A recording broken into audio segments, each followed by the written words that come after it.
उनको बाको बड़ाया तिहिन धरिते मेनते लुगुबुरु रेन बोंगा बुरु दो ओकालकान बोंगा बुरु कना को और चिका कते आले ठेन को हे सेटेर कना नोआ बखरा ते हो बाको बड़ाया ओनाते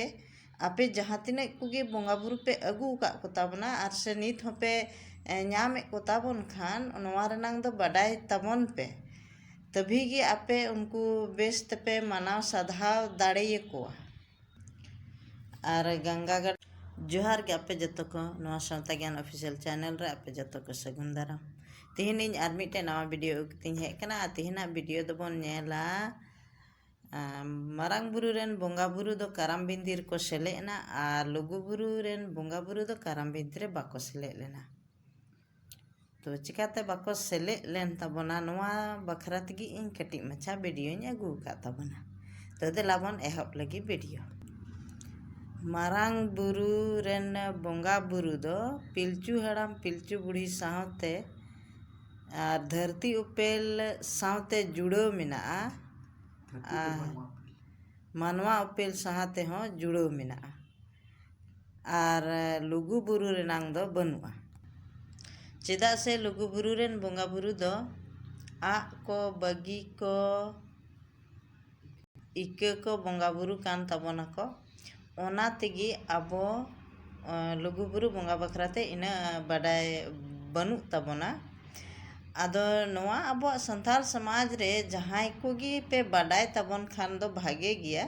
चेदा जे बडाय मा लगती गया ओना खातिर ते दो दिक्कत दो बनुआ लेकिन बडाय जरूर गया जहां को बाबन बडाया तो बन बडाय मा नोआ बखराते दो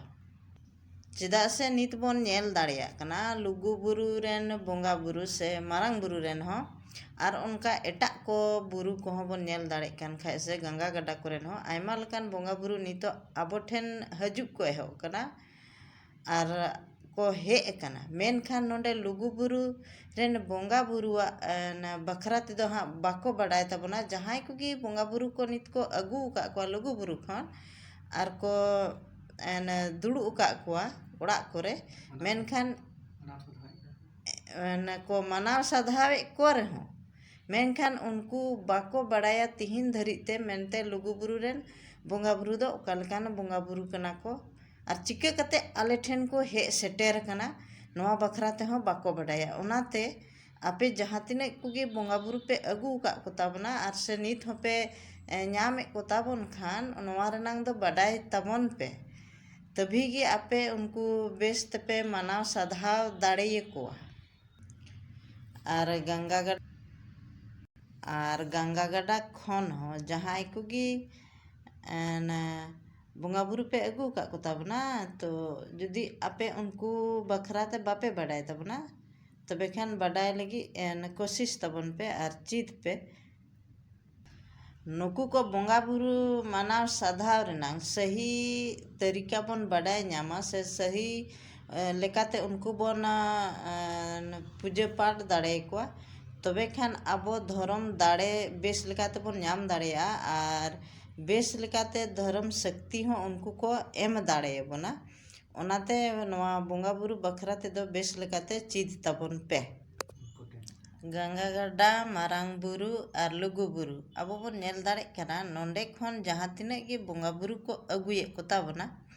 नोआर बन नेल खान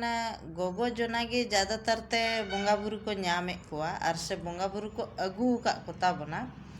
और बाबा जोना दो कम गे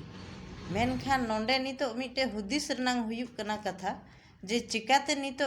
गोगो ठेन गे निना बोंगा बुरु को हजुक कना और गोगो गे चेदा को ᱧᱟᱢ कोआ जबकि आबोआ समाज रे बन नेल खान बाबा गी को धर्म करम उनको गी को पूजा पाठ कान ताहेन तबना मेनखान नितो दो गोगो गी चिदा को ᱧᱟᱢ कोआ इन और को गोगो सेता आयु चिकाते को धर्म को लगाव कान तबना ओनाते आबो नोआ रनांग बडाय जरूरो कना जे बाबा बगी कते गोगो ठेन दो नुकु को बोंगा चिकाते को हे एन तबना ओनाते जतो हर कोशिश तबन पे और चीद तबन पे और बडाय तबन पे नोआ लेका चिकाते बदल चला कना नोआ दो बडाय जरूर गया मा तबे खान वीडियो दो नोडे गिन मुचे तबना और जुदी वीडियो पे खुशी तबना तबे खाय लाइक तबन पे शेयर तबन पे और कमेंट तबन पे और चैनल पे नवा गिता बना तबे खान सब्सक्राइब तबन पे और हन नौकाना वीडियो